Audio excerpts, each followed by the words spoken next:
I've known about you for quite some time. You published, and I believe it was 10 years since Storytelling with Data came out.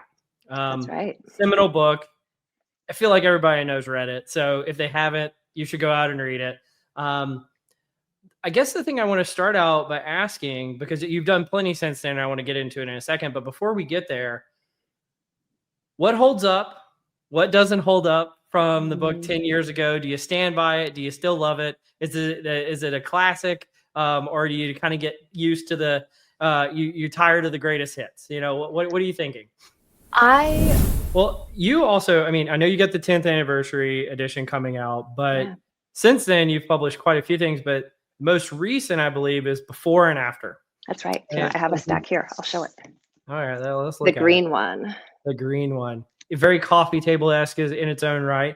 I would say this. So what's different about Before and After?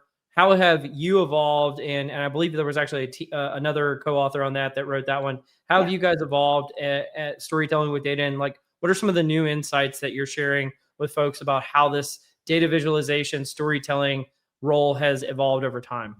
So when we teach, but you were on and you kind of touched on this a little bit earlier. You were on that kind of mythical, magical founding people analytics team at Google. We had Prasad Sethi as a guest a while back. Can you talk about what that experience was like? Starting out your career roughly in people analytics. Obviously, you've gone off to do amazing and great things beyond just the people analytics space. But with this being a people analytics podcast, I thought you'd ask you about it. So what was that experience like? What did you learn there? And kind of was the team as magical and mystical as that we talk about it in the lore of old? Yes, I think is the short answer.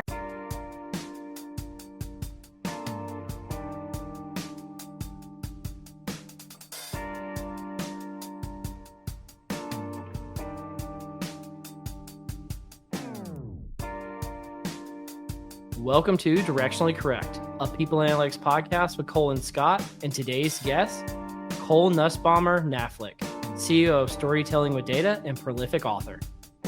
Hey, Directionally Correct fans. This podcast is dedicated to you to help educate and entertain you on how to effectively do people analytics, workforce planning, talent intelligence, behavioral science, and understand the impacts of AI in the workplace. If you're looking to stay connected to the podcast, make sure to subscribe to Directionally Correct Substack newsletter, where you can read Cole's articles or watch the video of the podcast. You can also see video on Spotify or YouTube, or listen to the podcast on your app of choice. Feel free to check out Cole's new book, People Analytics, and everything else that's going on at colenapper.com. As always, all opinions are our own, and thanks for being a listener. Well, Cole, it's good for you to join it Directionally Correct, so thanks for being here. I'm happy to be here. Thanks for inviting me, Cole. You're the only other Cole we've had as a guest, so I am very honored to share your namesake. I love it. It is very strange, though, to refer to a human who is not me as Cole, but it's nice. It's a good change. Yeah, not a super common name either, but we'll deal with it for now if that's okay. Well, I've known about you for quite some time.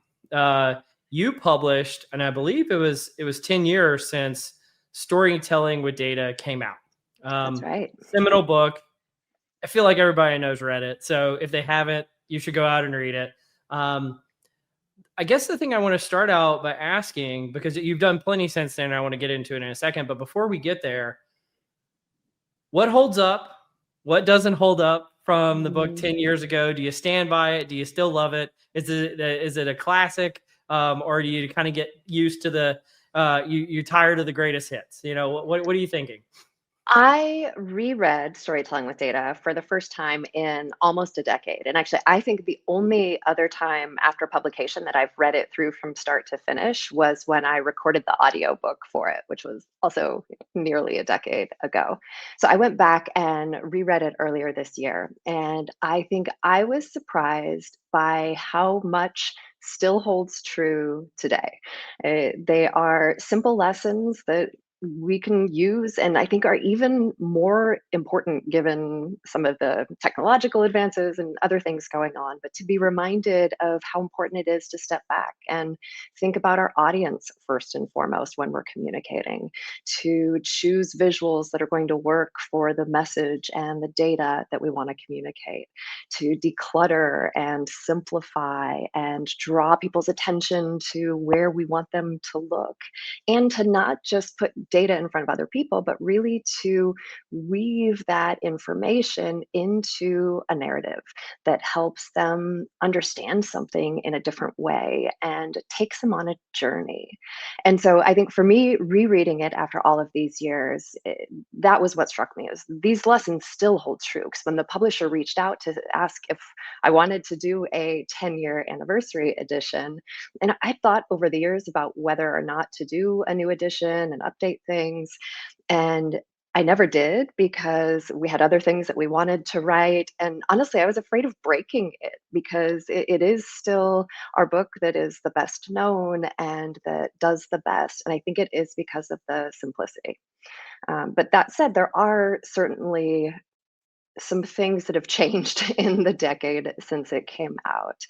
And so I think several of those, one is just the way that we teach story has Mhm. become more nuanced. When I went back to the original book, it's useful, but it's more simplistic of plot, twist, ending, which I think is a nice basic framework and can apply at a presentation level or an individual slide or graph level. But in the meantime, we've transitioned to teaching story using the narrative arc, which is just a more robust concept where you start off with a plot and then tension is introduced, and that tension builds in the form of a rising action, and there's a falling action and a resolution. I think the really cool thing about that structure is, one, it maps really cleanly to most business scenarios where you have something you need to communicate to an audience, particularly when you have an action you're trying to drive or a change that you want people to go through, some sort of transformation. Because to have that rise and fall, we have to have tension. And it's not the tension that matters to us as the person communicating, but the tension that matters to our audience. And if we can get at that and bring it to light, then our audience or stakeholders, they're going to naturally be engaged because we've made it about something that matters to them. And then the resolution becomes the action that the audience can take to resolve the tension that you've brought to light. So narrative arc, I think, would just be, it's a more nuanced way to teach story than I had landed on, I think, when writing the first book. Um, there are some other things, but we can get into that. I'll Yeah. pause because I can talk forever, as you can see. No, that's great. And I think you kind of buried the lead in there. So you have a 10th anniversary edition hardcover book coming out. True. Yeah. When does it Well, come out? so here, for those who are watching, I'll show you what arrived at my house yesterday, which is 200 copies of Storytelling with Data, the 10th anniversary edition, which I mentioned earlier, but my publisher invited me to do earlier this year. And so I reread through to see what that would look like. And what we ended up doing with it is refreshing all of the examples. So I mentioned before, I don't want to break it. So the examples are almost entirely, there were a couple exceptions, but almost entirely the same examples as the original book. They've just, if there's anything date driven, the dates have been updated. So now instead of going through 2014, 2015, they go through 2024, 2025.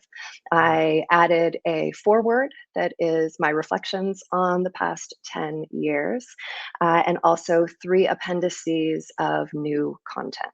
So the first appendix does focus on that narrative arc that I Mhm. was just talking through, and illustrates it through a business scenario. The second appendix of new content is the role that the individual plays in communicating data. So I think that's another learning over the past decade plus of teaching people how to make good graphs, is the graph is only one part of that puzzle. And you, the person communicating the information, whether by virtue of how you design it, if it's something you're sending off to be consumed on its own, or by how you speak to it, if you are the one lending voice to your work, that's an equally, if not more important piece of that equation. And so the second new appendix really focuses on your role and how to build your confidence and capability when it comes to speaking in a way that makes other people want to listen and engage and hopefully act in the way you want them to. And then the third appendix of new content is additional model visuals. So just more examples of what effective looks like, with a little bit of content about why, and then pointing readers to other resources that'll help with those lessons as well. Well, I had to give you a compliment. The original book, very beautiful, minimalist, symmetrical. Love it. I told you in prep for this, it's like the kind of book that I would if I wanted to look intellectual, I would put on my coffee table. Um, and so And I you have a would question, read it and apply it too, right? and I read it and apply it too. Yes. But I'm wondering, have you actually ever seen it on someone else's coffee table? Mm. Has that ever happened to you in real life? So let me think. Coffee table, no. I do have a good story I'm going to tell you in a moment, though. I definitely, one of the things I love is when people post pictures of their bookshelves on Uh-huh. social media, or, many people like you will have their books behind them on in virtual land. And so it's always fun to be able to see the spine there of that book or the ones since. No, but I have a funny story, which is Jody on my team splits her time and spends about half of her time working out of Mexico, and she was in line to get into Costco in Mexico one day. So apparently, everybody goes early to get this really famous chocolate cake. So she's standing in line. I don't think they were there for the cake, but we're just trying to get into Costco when it opened. And they were there for a bit. And so they started talking to some other people in line with them. And that was when they learned about the chocolate cake. And they actually got to talking about what they respectively do. And Jody mentioned that she works for Storytelling with Data, and the guy that they were talking with was a big fan, apparently, and has the book at home, maybe on his coffee table. But I thought that was a fun story. Well, that's awesome. Well, and I think, and maybe I'm overstepping here, but when you is creating a class on storytelling with data a great way to find a spouse? Is that Oh, is that I don't. I have only an N of one, so I can't say that it always work. Well, I guess it does always work in that one instance. But yeah, that was a funny story. So the seeds for storytelling with data really started when I worked at Google. I'd become our team's de facto expert on making graphs that make sense, and slides and things of that sort. And then at one point was tapped to create a training on data visualization. And actually, the first time that I delivered that training session, which was at people analytics or people operations conference that we did internally at Google, that was in Monterey, California. Google's one of those places that brings everybody together yeah. for team building and learning. And so I did several sessions of that data visualization course there. And the very first one I did, my now husband, who I didn't know at the time, but met through this, sat in the front row. Hey, you put out a little bait, you reel them in. You can do it with data. Just it's possible out there, listeners. Just letting you know. Well, his But lesson is always sit in the front row, because you never know what good things will come of that. exactly like finding you. It's amazing. Um, so I think storytelling with data started as a blog, though, right? It did. Yeah. Can you tell Yeah, me about way back how when. it kind of came to be? So that would have been back in, I've got to go in my way back time machine, 2010, I want to say. So this was when I was working at Google. I had then at that point been teaching for a bit on how to communicate effectively with data, which was like my 20% project. It wasn't my real gig. Um, Got to do that in my spare time. Back Uh, when 20% time still existed, yeah, back when, which was great. And I got invited to speak at a conference. It was a conference in Seattle, which I was very excited about because that was where I grew up, and so it gave me a good reason to go back there. And it was to grant managers network, so grant makers across different philanthropic organizations across the country. And I thought to myself, well, I can't just go and talk to them for an hour and not leave them with something. And it was before the book was out. And so I'd had a cooking blog for a number of years just as a hobby. And so I knew how to blog. And this was when there weren't so many blogs out there. And so you could still start a blog and get some traction. So I started a blog called Storytelling with Data. And I think I got 3 posts up before the timing of the conference. So I had a little bit of content there to push people to so that I would be able to, yeah, leave the audience with something. Randomly, I remember also I wore jeans to that conference because it never occurred to me it was such casual dress at Google that it never occurred to me to dress more professionally than that, which I've since learned to do. Well, you mentioned you had a cooking blog. Can you tell me a little bit about, do you like to cook? I do. What kind of recipes did you write? Like, tell me a little bit about that. Yeah, cooking I think is well, cooking is one of the things that I really enjoy doing in my spare time, even not spare time, making meals for the family every day. I really got inspired when I first moved to California because there were so many fresh ingredients there, and so that was when I first started, having my own vegetable garden, going to the farmers market with regularity. So was inspired by the bounty of produce in California. So a lot of vegetables and things that include vegetables, but some desserty stuff too. Would you say there's more or less vegetables and fruit at the farmers markets in California versus Milwaukee? Milwaukee. So Milwaukee has a great growing season, and then you can find all sorts of things. And I have a beautiful garden that just gets packed. We have chickens also, so it's a well fertilized garden. But it's short. I think that was one of the things that I appreciated in California is just you can get good quality fresh food all year long, which is a little harder to come by fresh produce in Wisconsin winters. But we do what we can. I told you in prep for this, like a lot of people poo poo on Milwaukee. I'm a huge Milwaukee fan. I like Like, Milwaukee. I think the It city took is me a minute. awesome. Yeah. And so, can we talk about some of the virtues of Milwaukee, like why it's a cool place to live? Sure. It's easy. It is so easy. You can drive downtown and park and barely have to make a reservation for your favorite restaurant.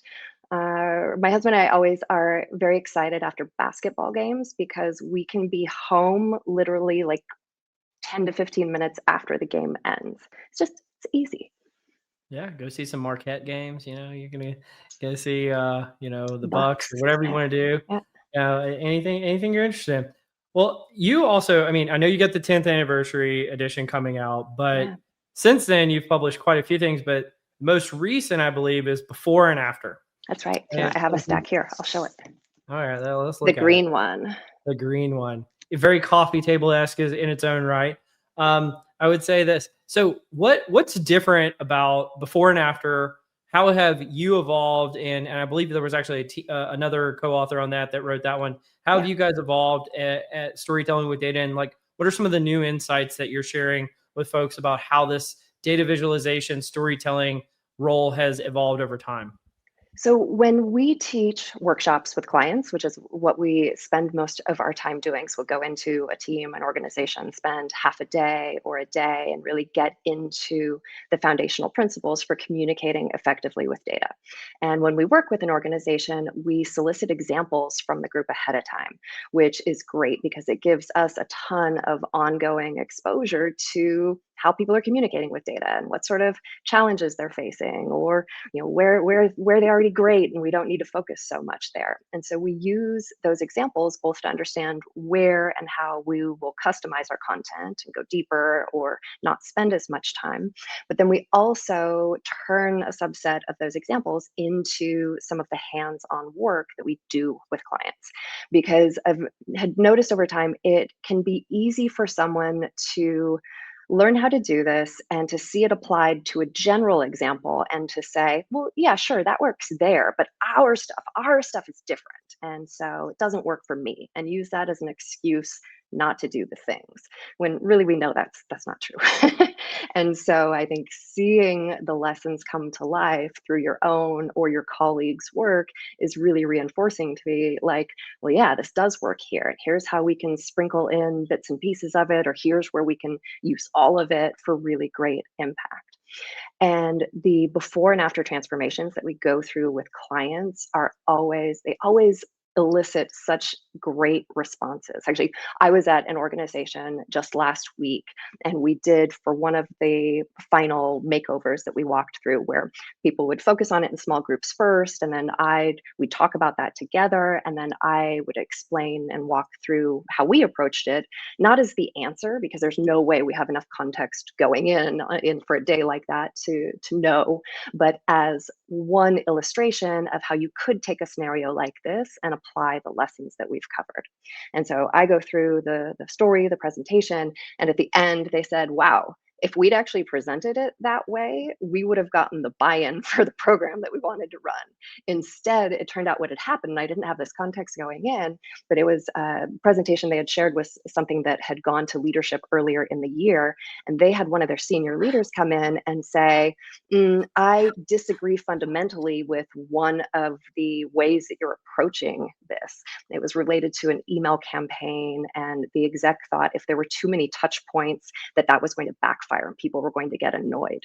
When really the story was the more touch points, the more successful the campaign. And they'd proven this over the course of several different campaigns, but they didn't have it organized in a way that they could say that eloquently or point to the data that showed it. And so all of this is a long prelude to say the magic that happens when you see not just the before and the after, but the transformation and the process in between and the thinking that goes into it was something that we didn't want to have limited to our clients, that we wanted to be able to bring to the community at large. And so that really is the basis for before and after.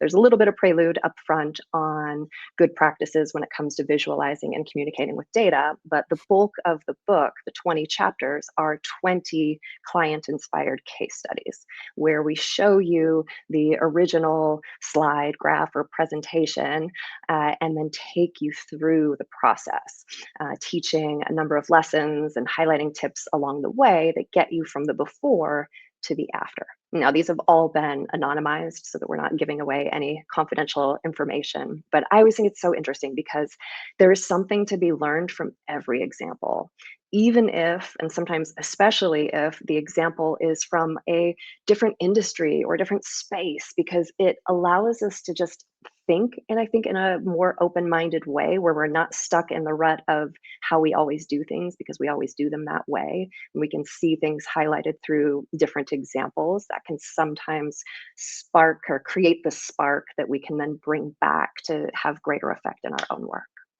Absolutely.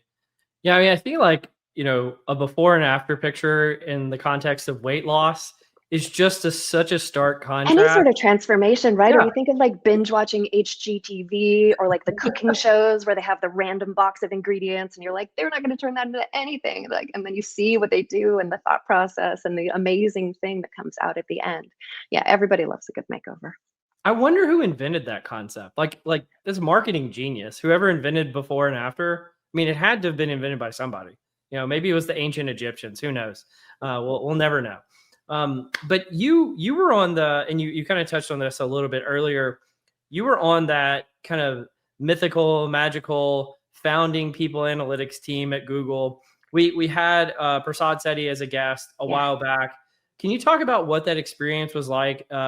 Starting out your career roughly in people analytics. Obviously, you've gone off to do amazing and great things beyond just the people analytics space. But with this being a people analytics podcast, I thought you'd ask you about it.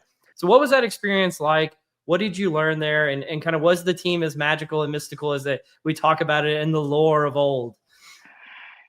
Yes, I think is the short answer. And I credit Google for so much of what has happened with my life since then. I mean, I mentioned before, but my husband, who also worked at Google, so much of my life now the roots can be found from that.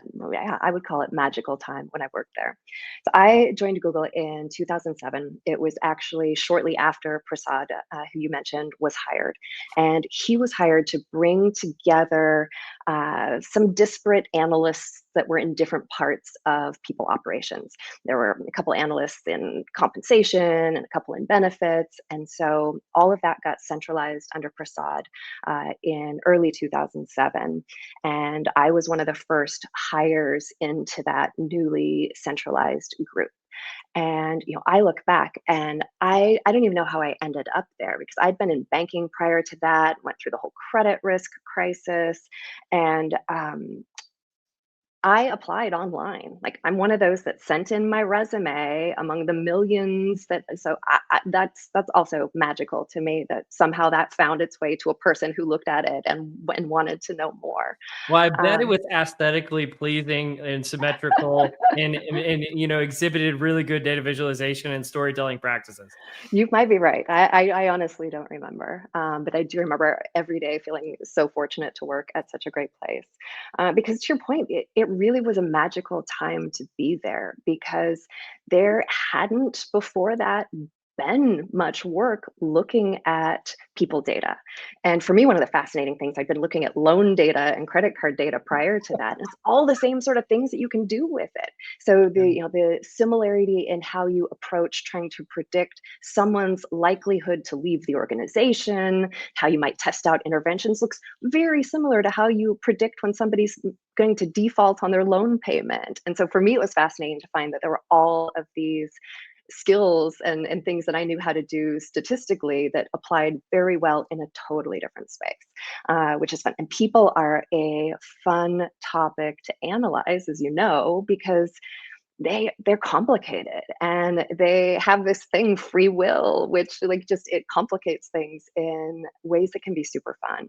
And so when I joined, that team was small.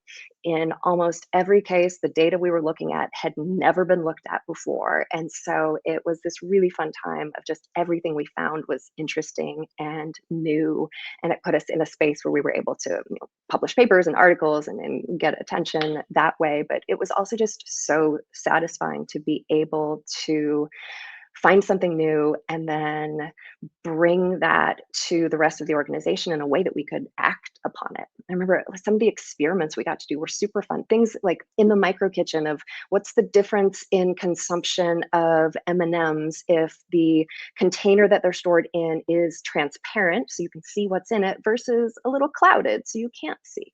People eat less when they can't see all the candy. Like, that's fascinating to me, how we can understand and even predict human behavior. And I think another thing that really came that I really got to understand at a better level through that role was that the data is not everything. The tacit knowledge that the HR generalists who we worked with would bring to any situation was so valuable. I can remember I mentioned before, but in the predictive attrition space, you could never be totally data driven, because you'd always have the HRBP who you might have a person who on paper looks like they're about to leave, but the HRBP knows, well, no, but their wife just got into grad school here, so they're not going anywhere. And being able to marry those two, it helped me understand how powerful that is and how important context is and how important it is to not just work behind your wall with data, but to really understand who you can talk to and how you can bring in some of these other inputs in a way that's going to make everything stronger, right? The data makes the HR person who needs to do their stuff stronger, and the knowledge that they have, if we can bring that in and marry it with the data, that is a magical combination. I feel I like I've love used it. the word magical a lot, but you started Yeah, it's my fault. Sorry.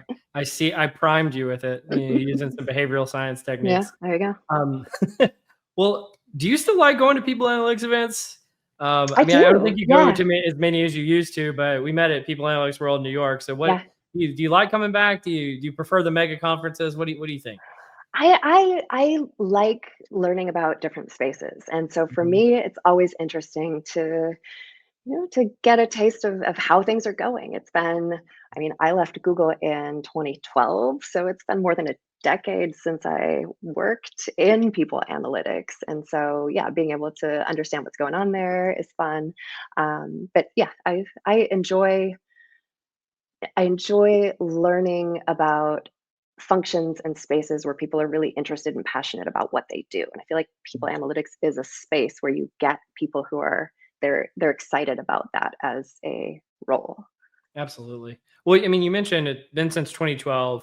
You went independent, you started your own company. Yeah. What's that like? Is it scary? I mean, I'm sure you're very established now, but in the beginning, what is that journey like? And would you recommend it to others? Well, in terms of recommending to others, I am a huge proponent, and this is just because of my own probably risk aversion, but also how things played out for me. If you're wanting to do something new and on your own, if there's a way to test it out first, and if Yeah. you can test it out while still having your full paying job and benefits and all of those things, even better. And so that was what I Like was writing a fortunate. blog, you Yeah, know? right. Yeah, test the waters, right? Understand if there's demand there. Now, I was very fortunate because I had a super supportive manager who, because I started teaching at Google, I mentioned, and then over time I started getting, and particularly after that first conference where I presented to the grants managers, started getting just cold calls, people reaching out saying, I heard you do this. Can you come teach my team how to do this as well? And Google said, yeah, okay, you can do that. Just do it on your own time. This was before there was unlimited vacation. So, I'd use my every vacation day and like take red eyes across the country and talk to anybody who wanted to listen to me on the topic of communicating effectively with data. And so that was great from a couple of standpoints. One, I got a lot of reps in before people were paying me. And so I think that was helpful so that by the time I started charging, I knew I could deliver, Yeah. which so it's good from a confidence building standpoint, and also just from a testing the market standpoint. So by the time I made the decision to leave Google, I knew there was a market there. I knew I could connect with it, and that I had pretty good confidence that I could be as busy as I wanted to be and in control of my schedule, which was important for me at that time because I was starting a family, and wanted to have a little bit more flexibility from that standpoint. So yeah, it definitely is scary. And I think for anyone who goes out on their own, there's a strong desire to want to say yes to everything because you don't Mhm. necessarily know when the next request for something is going to come. Yeah. And as I look back, I didn't recognize this at the time, but now with the lens looking back, I started storytelling with data and left Google right as I had my first child. And I was so protective of my time and Mhm. prioritized ruthlessly. And what that looked like was I didn't do anything that was outside of this very narrow scope where I knew I did my best work. And what happened as a result of that is just word spread, positive word of mouth. I stayed very focused. I was able to keep storytelling with data sort of in the confines that I wanted to and try to balance that with family life and a growing family. Though the idea of balance is elusive, I don't think it's actually attainable, which is maybe another conversation. But yeah, I think just going back that if you're thinking of going out on your own, it is scary, and so the more you can do to test that out ahead of time and understand, so that for me, once I made the leap, it wasn't a leap any longer because I'd gathered enough information to know where I was going to land and how that would be. When as a part of that journey, I believe you wrote a children's book and an adult coloring book in the process. Can you talk about both of those as well? So let's see. So yeah, if we go way back when, and we differentiate the books by color, which we're going to run out of colors here soon. I don't know. But so the original Storytelling with Data was published in 2015. That was followed up by, it's not quite a coloring book, although that does sound fun, but a workbook, the blue one, which is called Let's Practice. And it follows the same chapter structure as Storytelling with Data, but Mm. the chapters are each organized organized in terms of exercises. So there's exercises that you're meant to solve on your own, but then I also solve, so you can see some of the thought process that goes into it, almost in a similar vein to what you'll find in before and after that we talked about a little bit earlier. Then there are sections of exercises that are canned scenarios, but without any prescribed solutions. So we have universities around the world teaching from storytelling with data. So this gets used a lot by university instructors. And then there are exercises within each chapter that are focused on application at work. So you've done this in theory, you've done it with my canned examples. Now let's take a project that you're facing in your day to day, break it into the subcomponent pieces, show you, talk you through how to apply the different strategies, so that you feel like you've got some support through that. That was out in 2019. In 2023 was the Yellow Book, Storytelling with You. And I mentioned earlier the important role that you, as the person communicating with the data, plays. And this book really focuses on that. Subtitle is Plan, Create, and Deliver a Stellar Presentation. And it's organized in those same three sections. Plan, which is all of the low-tech stuff you can do to really understand your audience and get concise on your message and start to plan content in support of that message. Then Create goes through the creation, everything from the slide template to slides with words, graphs, pictures, and then the delivery piece. How do you develop your confidence and your capability to be able to speak in a way that makes other people want to listen?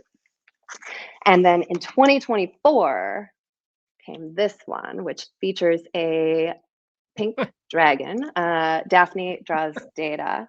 So I had known ever since having kids of my own that I would love to try to write a children's book. And so I had that idea for a long time, but didn't know what it was going to be, and took a lot of different directions and drafted a lot of different things before landing on the idea of a dragon. And that stuck, and things progressed quickly from there.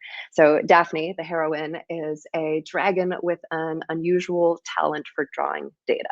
So after getting made fun of by her brother for that not being dragony enough, she goes on an epic adventure to try to find a place where she fits in. And along the way, she makes different friends and helps each of them solve a problem by using her talent to draw data. So the book itself is very pictorial. There's no mention of graphs. You don't even really know you're looking at a graph when it comes to the data drawings. And it's super fun to read to groups of kids because they can understand, and they just shout out the answers when they're looking at the data drawings. And then there's a graph glossary at the end that gets more into the types of graphs that Daphne uses on her adventures. And really the goal is to bring the superpower of the same sort of stuff that we spend our time teaching adults to kids. Because if they can learn the faculty of a spoken language as young as they do, right? Learn how to read and write and have conversations. I really feel that we could be introducing the visual language of graphs and the critical thinking and problem solving that goes along with that a lot earlier than we usually do. And I think in a more engaging way, because when I see what sort of graphs my kids come home from school with, they're graphing things like the weather in Wisconsin in January. It's like, okay, that was awful. You experienced that. You know it's not good. You don't need a graph to remind you of that. But if we could graph, I don't know, how much time you spend on your screen every day and your mood. Well, then now we're gathering information on you, the kid, which any kid's favorite topic is themselves. But when we can get them to understand their behaviors in a new way and make decisions based on that, that is a superpower that will serve them for life and create the next generation of people analysts, for example. I can see you probably even love this as a child. I just, your passion is oozing out of you, which is amazing. I wonder, I think you have a background in mathematics. I do. How does that lead you to where you are now? That's a really great question. Yeah, so my undergrad is in applied math. When I was working in banking, so this was pre-Google, I went back to grad school, got my MBA in an evening program. I think for me, I've always enjoyed the puzzle of math and the structured thinking that goes along with it. But in a way that I don't know, the practical side of it. So I loved computer programming, for example, not for, the hours spent debugging, but that when you figured out why it didn't work and fixed that, then it worked and it was logical and it made sense. And you could break things into their pieces and put them back together in a way that worked. And I really like that sort of logic, but not for itself. I enjoy that sort of logic for then being able to translate it into something that somebody else can do something with that makes things better. And so for me, the combination of math and business was perfect because I have enough of the quantitative background to be able to understand the statistics and talk to the engineers or the statisticians and understand enough of what they're saying to be then able to translate that into something that makes sense for a sales leader or another part of the organization. And that was really,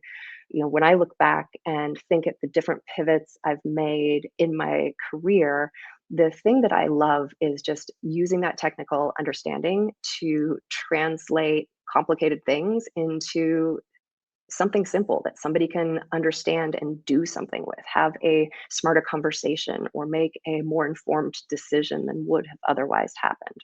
And I think the visualization piece really comes out of that core as well, because when I started seeing that if I can take data and make it visual, make it something that somebody else can see, now I can build that understanding so much faster and in more robust ways. And so then being able to teach other people how to do that helps just scale this ability. Yeah, I love it. Well, I'm going to ask you, I know you're not allowed to do this because you're not allowed to say, who's your favorite child, but which of your books is your favorite? Do you have a favorite? What, like, So I have a clear recency bias mm-hmm. because I mean, literally, I saw the first finished copies of the 10th anniversary edition on Monday of this week. We're recording Yeah. in November 2025. So was at a conference. They got special early copies. I got to sign a bunch of them, which is always super fun. And then now I have them here and have been packing them into beautiful packaging to ship off to some clients. So that one has a special place in my heart currently. The green one, though, just came out also and was fun in a different way because I got to write it with a couple of my colleagues, Mike Cisneros and Alex Velez, which is a totally different adventure in book writing to have co-authors. But I'm really happy with where that one ended up. And then I think Daphne might still be my favorite, though. I knew you were. I was like, you're gonna love that one. I could You just thought tell so? when you were talking about it. She likes the kids one best. Yeah. I Well, I love it. mean, one of the magical things I get to do, see, I use the word again, now as part of my job is go and read to, second and third graders and do graphing activities with them, which is so much fun. They've got this natural curiosity. They haven't yet started to censor themselves, and they have a lot of terrific questions that I really feel like if we could help them hone that ability to ask smart questions and then gather the data to answer their own curious questions, that is crazy powerful. Okay, we're gonna do an experiment. I don't know if this is gonna Okay. work, but we're gonna do a little bit of before, and I can work on the after later. Okay. But so every once a week, I publish something called a data snack. And one of my coworkers, who is like an amazing data visualization expert, is always sending my team feedback about how we can improve these. And she's like obsessed with you. And she thinks you're amazing. And so I was like, well, I'm talking to her. I might as well get some feedback on what these look Nice. like. So I wanted to pull up. I'm going to show you 3 different visualizations. You Okay. won't hurt my feelings. Tell me, what do you like about it and how could they improve from kind of that before and after? This isn't a full telling a story, but that's Okay. why it's just called a snack. It's meant to be Yeah. pretty quick. So this first one is just a bar chart. It's showing the relationship for the top schools that employ or the top schools that get jobs in the Fortune 1000 companies. We're looking at 6 different bars. It's got data on top of each bar, little grid lines, but they're somewhat translucent. Tell me about this visualization. Can you see it at all? If you can't see it, Yes, we'll I just can see move it. on. All right. So I'd say, what do I like? I like that there are clear and prominent titles. Right. So at the top, we get top schools for Fortune 1000 jobs. And then the graph itself is titled. And I like that it's a different color so it stands out. You can kind of scan through. Bar chart is a nice, simple choice for data like this. One thing I that gives me pause, though, is as I read through the subtext at the top, these are the top schools employing 14% of grads who got jobs at Fortune 1000. These schools together only account for 7% of those who got jobs in the Fortune 1000, led by Arizona State and Penn State. So for me, one thing that people should be aware of when they show data is it feels like it's all inclusive. And so when you show these big, bold bars like that, even though up at the top it says this only represents 7%, it would be very easy for someone to overlook that or not give Mhm. it enough weight and look at these. And it's hard to read. I think that first one's Arizona State. And to Yep. say, Arizona State is the one that gives most to Fortune 1000 companies, which might be true, but this is also, we're looking at a tiny slice as I understand it and trying to analyze this very quickly. So that would be a leap. So I'd be Yeah. careful about that. I would want to somehow show that this is only a fraction A in a way fraction of that a fraction doesn't, a too. fraction of a fraction, yeah, which Yeah. doesn't come across the way these bars are represented in taking up a lot of space. Okay. I'm mindful of time. I'm actually going to skip to the last one because this is the one I'm most curious about. And Oh, it's actually showing up blurry. I apologize for that. It does look better normally. Um, this is a scatter plot and it yes. has a line on it.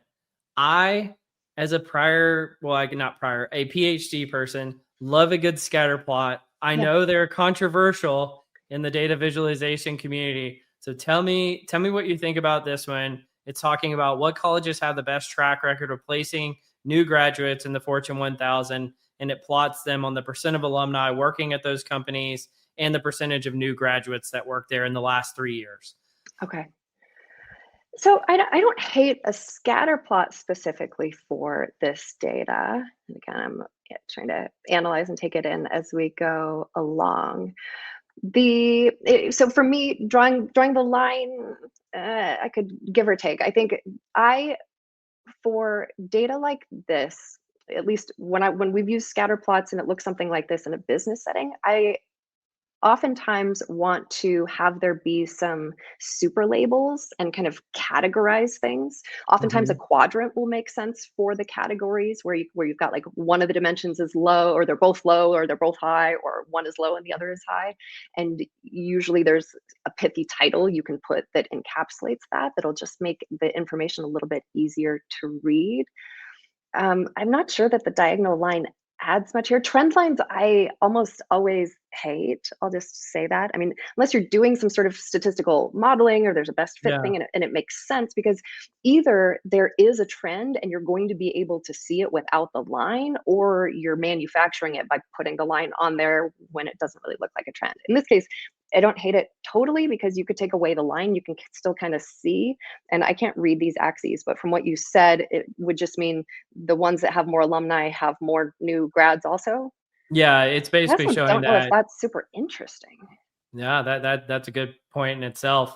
So I definitely I what I appreciate is and I'll be sending you a check in the mail is the free consultation, the free before and after exercise. Thank you so much. I don't know if that'll resonate for the people Well, who and aren't on video, but I thought that would be a fun thing to do.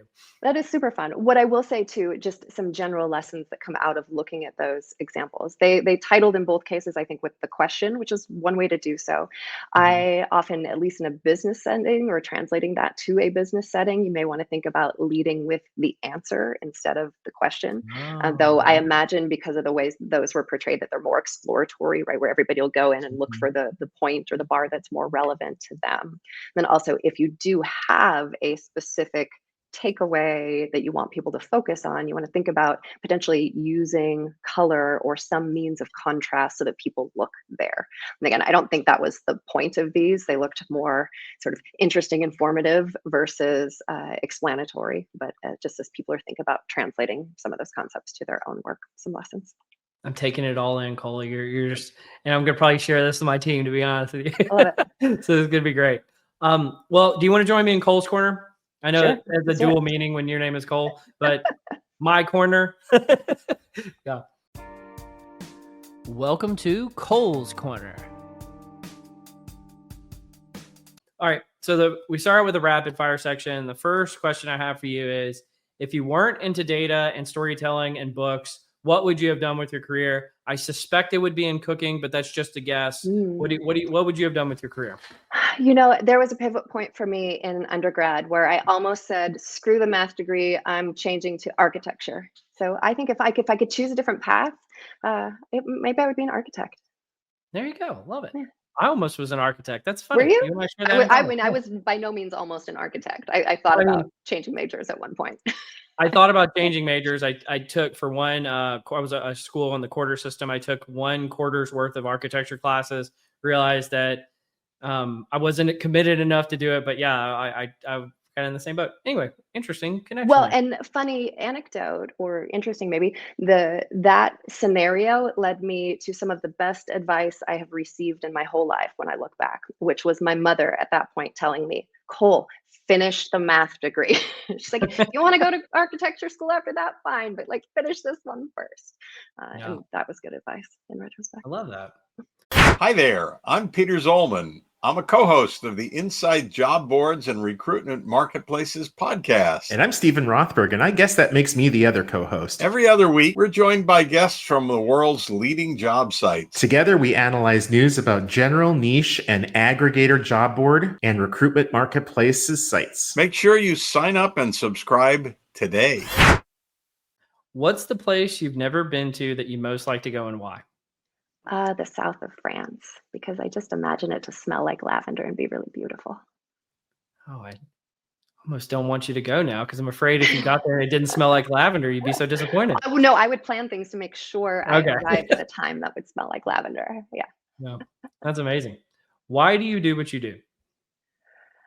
I want to help other people.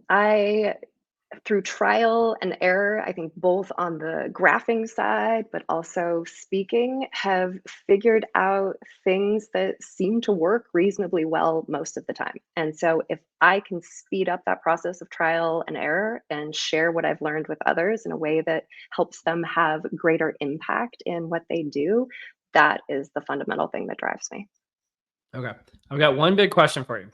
So I'm like a super fan of yours as well. I want to make that clear before I say this.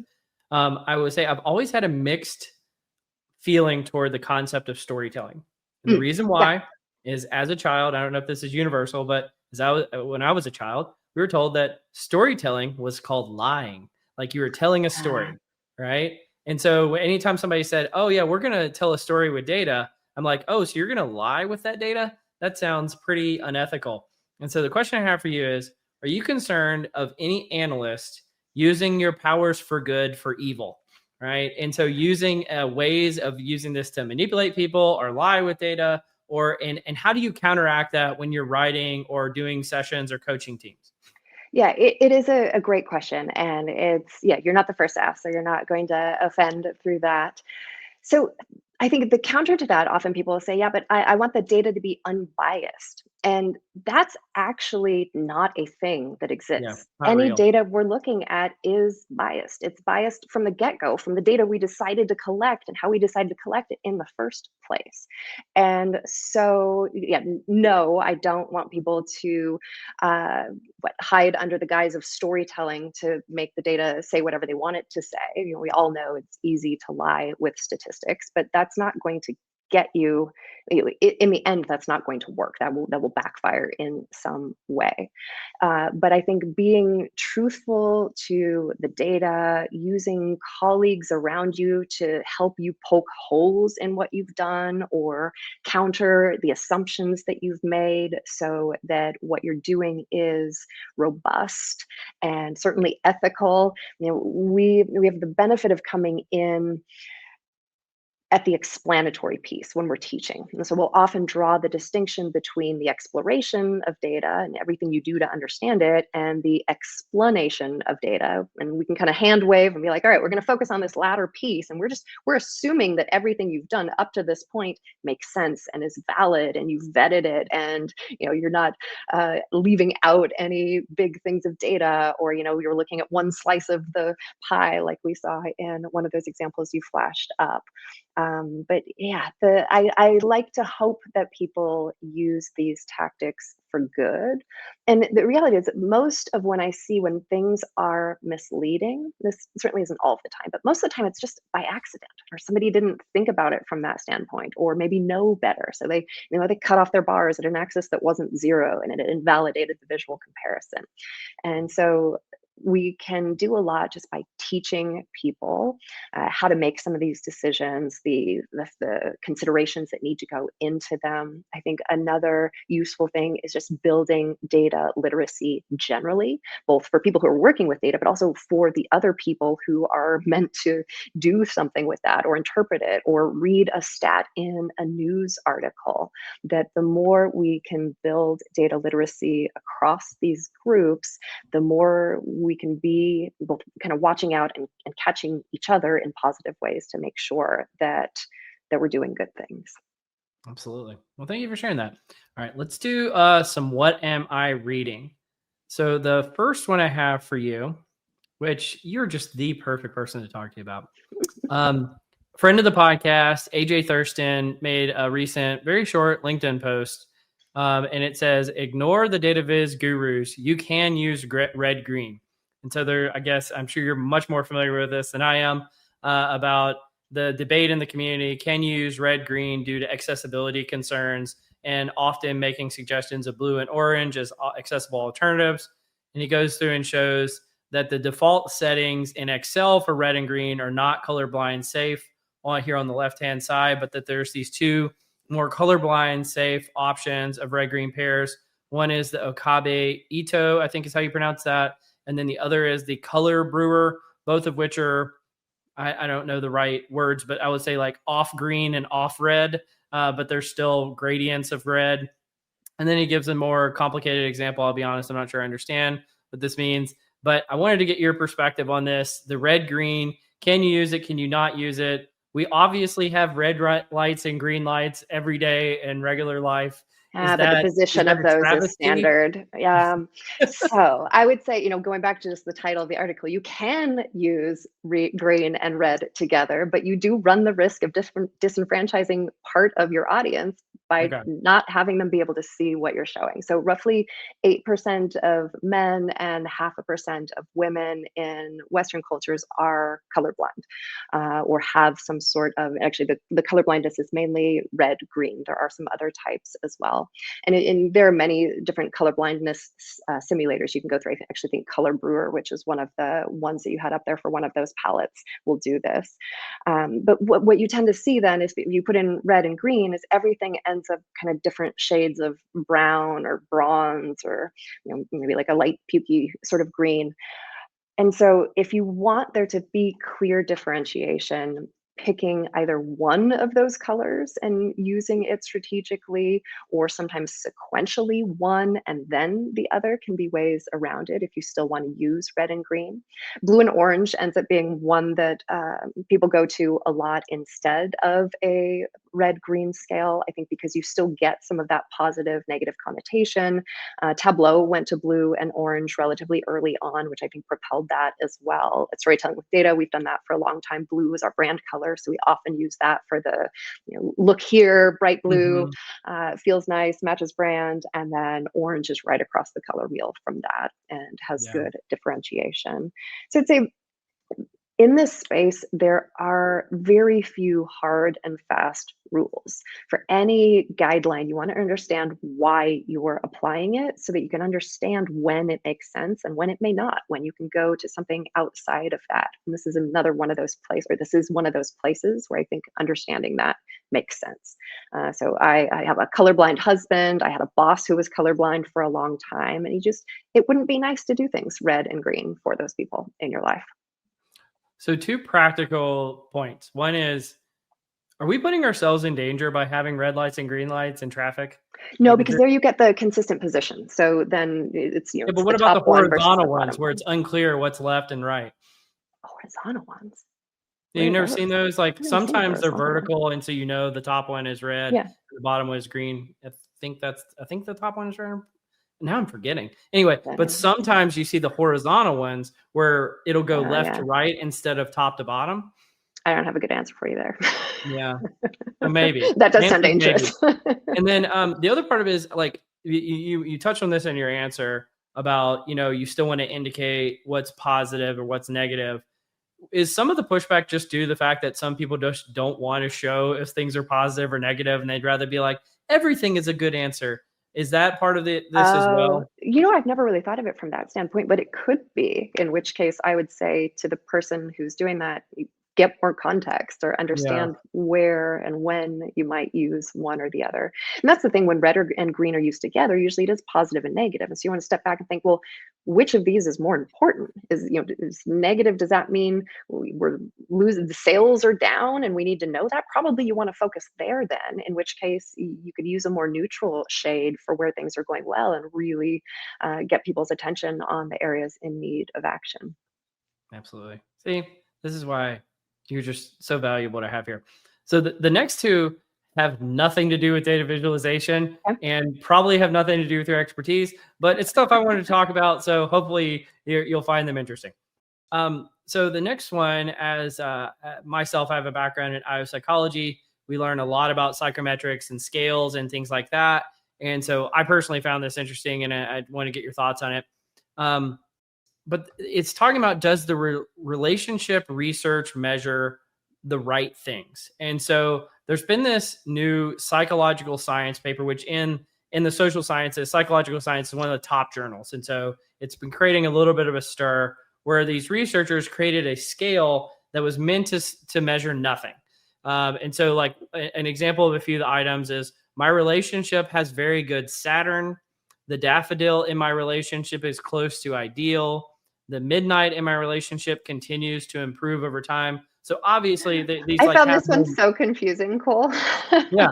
Well, and essentially what they're trying to do is to show that if you created a scale, like a survey item or a scale that has meaningless items in them, what would happen if you had people answer that scale, but then try to correlate that scale to real measures like satisfaction, commitment, trust, and appreciation, things that are typically measured in the psychological sciences.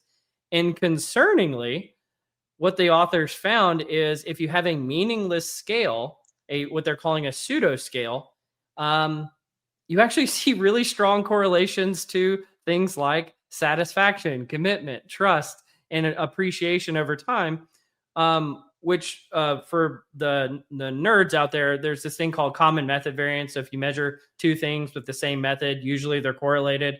And this is an example showing that common method variance exists in these data. But it's created a little bit of a stir to say, are a lot of the ways that we commonly measure things using surveys actually really concerning because of what they're calling sentiment override? So this is, again, that relationship between the pseudo scale and these relationships. And so they provide some recommendations for how to deal with this.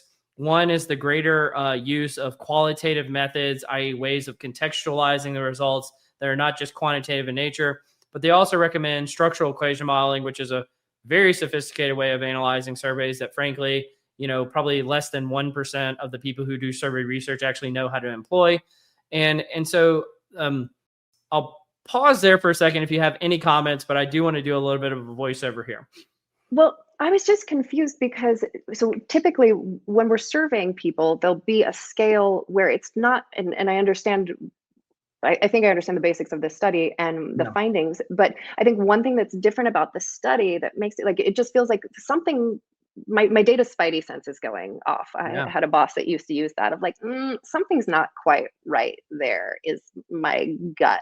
And I don't know if I'll be able to articulate it well. Well, my gut is telling me normally in a survey, you've got a scale that is where the responses relate to each other, right? It's strongly favorable, strongly agree, strongly disagree. Yeah. Where I wonder, taking that completely out, that doesn't feel like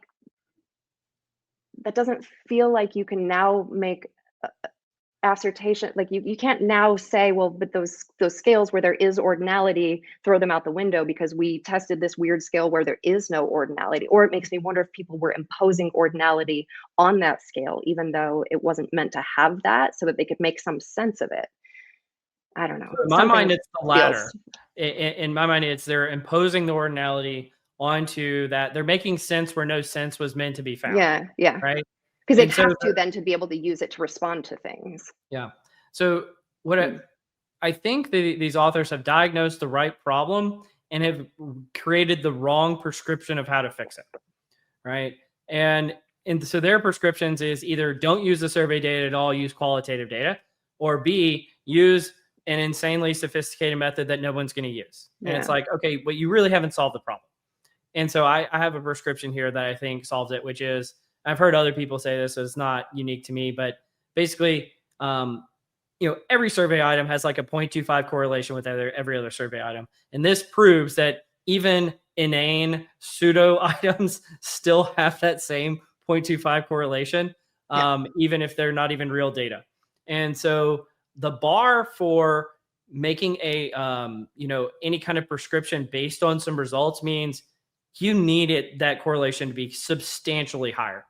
Right. And so I have seen so many teams, I'm sure the team at Google probably did this as well, that there would be like this 0.3 correlation. And they'd be like, we found this amazing finding between, the transparency of the M&M jar and the M&Ms that were eaten. And it's like, yeah, but I know that's a bad example because that wasn't a survey, but you get my picture of like, you did the Google Guys survey and you had these 0.3 correlations and we found these magnificent findings, and lo and behold, we should change our whole strategy based on this. And my prescription is, no, it needs to be substantially higher than 0.3 because likely, if you're anywhere 0.3 and below, it's probably just due to either what they're calling sentiment override or what's commonly known as common method variance. And that is a tough lesson that I think every analyst who does this type of research needs to learn. And so I just wanted to call this out as somewhat of a PSA of, do better, guys. I think that sounds appropriate. Last one. And again, in the psychology community, there is a love-hate relationship with the MBTI. So the Myers-Briggs Type Indicator. And I've heard for years, frankly, I've never looked into it because I've not been like an OD consultant who used the MBTI in their day-to-day job. But I've heard from plenty of my friends over time, it's like, oh, you should never use the MBTI. All the data says it's terrible. It's not a good measure of anything. And so there was a study, a meta-analysis that came out in 2017 that I had not seen, but a person recently on LinkedIn covered. It says, is the MBTI scientifically valid or just a corporate favorite? And one of the things that they found was that 37% of people change their personality type from when they take the MBTI to when they retake it, which would sometimes be called test, retest reliability. And it is expected if you have a reliable measure and a valid measure that it's considered a good measure in psychological terms. And so one of the three things that they found in terms of this meta-analysis is that there's actually moderate reliability. So the test, retest correlations for the MBTI are around 0.72 R squared over a third of the user shift types. It says it has shaky validity. Factor analyses suggest that MBTI may only reflect 2 to 3 of its proposed 4 dimensions, and it overlaps heavily with the Big 5 personality indicator. And then it has low predictive power. It struggles to reliably forecast job performance, academic success, and workplace outcomes. So I use that to say, before I give my thoughts on this, did you have any thoughts, Cole, on the MBTI and its use? Have you ever taken it before? Do you know? I have. Yeah, I've taken it twice. And so it was interesting. I actually think the thing that they call out the very top, though, feels like maybe a little bit of a red herring, right? Which they say, what was it? 37% of people who take it twice change personality types. And so I have this is one of those N of 1 sort of studies, but I've taken the MBTI twice, and one of mine did switch. I was INTJ, and then ISTJ maybe. But for me, I was very extreme on all of them except one of those dimensions where I was very minorly in one direction the first time and very minorly in the other direction the second time. And my understanding is with any sort of personality test like that, the environment in which you're in is important. The first time I took it was I think I was as a student or maybe first into my early career. The next time I took it, I was in a totally different role. And so your frame of mind and what you're thinking of, you're responding to it has an impact. So for me, that 37% wasn't, and maybe it's just my own personal experience where I was like, that seems a little not like throw out the baby with the bathwater. I don't know why I said that expression. I don't know that I've ever said that before. However, I don't know that personality testing is a great way to bring, like, I wouldn't want to use that, and we did not at Google when if we were doing any sort of testing in the application process, it was looking for things that were going to be indicative of success in the role in a way that we've proven it. So like ability to show that you've demonstrated leadership in the past, depending on what role you're hiring into. So more behaviors than anything intrinsic to your personality. Personality tests we'd sometimes do. I can remember doing the one that had colors associated with it. I don't remember what it is, but more to understand how to work better across different teams or personalities and things like that, which there's probably some utility there. Probably be skeptical from a psychometric standpoint of any color-based scale. Just saying it. There's many of them out there. I want to get my thoughts on this one because this was actually really surprising to me. First of all, and I'll make this as a kind of a blanket statement. I believe the MBTI says you should never use it to try to predict job performance or academic success. It should only be used for like kind of personal self-discovery. I believe that's what they say. So like if people are using it for selection, you shouldn't be, right? So I'll just kind of say that first. I was actually really surprised from this because the people I've heard from for years just said its validity was like awful. You should never use it. It's like the worst measure ever. Honestly, looking at the data, it's not that bad. I've seen so much worse. So it surprised you by being better than you thought? Yeah, like way better. Because I mean, early in my career, I used to do a little bit of selection and assessment work. And we would occasionally, go to a company and like, oh yeah, we've been using this assessment for 5 years. Can you go and look at the data and try to validate it? And it would literally like have a correlation of like 0.0001 in predicting like what it was intending to predict. And it like had no retest reliability, like essentially none. And they've been using it in high stakes selection, right? And so I'm thinking about that, comparing it to the MBTI. And I'm like, I mean, I per my PSA I just said a second ago, don't use MBTI for selection. But if they had been using MBTI, it would have been better than what they were doing, right? So that's number one. The second thing, Big Five is better. However, there has not been a big, broad societal adoption of the Big Five for self-discovery purposes. And clearly there's something there with the MBTI that kind of leads people to want to use it. I've never been a proponent of it, but this actually makes me think like maybe I shouldn't have been dogging it for all these years so much.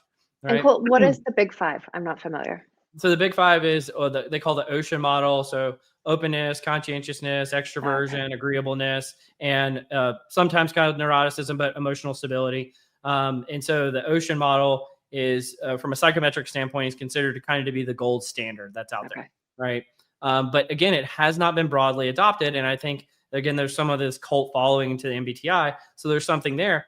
And so it leads me to the last point, which is, I think people, because so the person who created the MBTI was Carl Jung, who was a student of Sigmund Freud. And in the psychological community, there's been known for years that, like, for whatever reason, those two people have become like persona non grata in the community. And so people just like hate them now. They think they're like not great.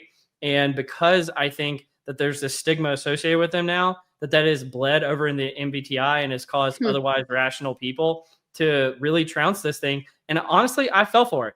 And so I know this isn't saying that this is the best measure. Obviously, the Big Five is better, but I was really surprised looking at this, that it has been gotten such bad publicity in the psychology community for years. And it's not that bad. So I just kind of want to do a mea culpa today. So I know you have no care about in that space at all, but I appreciate you No, bearing it's with me, Cole, interesting. on that. I had no idea that Carl Jung was the one who came up with MBTI, so I learned Well, something new too. it's not the MBTI. He came up with the types. And so Okay. I think that's really what throws people off is everyone knows that most things are normally distributed on a continuum. And what I think people recoil against is that a type is essentially drawing a line down the middle of that distribution and artificially saying if you're on one half of it, you're one type, and you're on the other half, you're another type. When in reality, most people are kind of between one standard deviation away from the mean, and they're not that different from one another. Yeah. And so why would you artificially say one person is on one half or the other? I think that's kind of the steel man argument for why types are bad from a statistical standpoint. Now, there's other people that argue types are an actual statistical fact. Those people are dumb. They're not real. We've covered it before on the podcast. Things do not cluster into the types like people say they do. That's just not a real thing. So I appreciate you bearing with me though. And Cole, this has been fascinating having you on the podcast. I appreciate you being the first other Cole on here. Yeah. Maybe the last. We'll see. No. Maybe the last. Might be the last episode. Who knows? But we'll find out. But I think this is going to be coming out early 2026. I know this is November of 2025. So I appreciate you bearing with me. Hope you have a good end to your year. But any parting words for the audience, and where can people find any of your materials or reach out to you? Yeah, so storytellingwithdata.com will be the hub for finding everything that we've talked about today, the books, the workshops, all of that jazz. And we have a ton of free resources as well. I also do a podcast, so Storytelling with Data podcast, YouTube channel, lots of free learning resources. The blog that we talked about still exists. We still post it out regularly. So check out content there. And I would just encourage everyone who's listening, when you're communicating with data, one of the things we didn't talk about too much is audience, but just any thought you can give to the people on the receiving end of the analysis or the project or the communication is going to help you craft things that will meet their needs. So think about that the next time you communicate with data or in general. And I would say, start a cooking blog. You never know where it's going to lead. Right? Awesome. Thank you, Cole. Yeah, thanks so much for joining. You've been listening to Directionally Correct, a People Analytics podcast with Cole and Scott. Today's guest, Cole Nussbaumer Knaflic. Thank you so much for joining.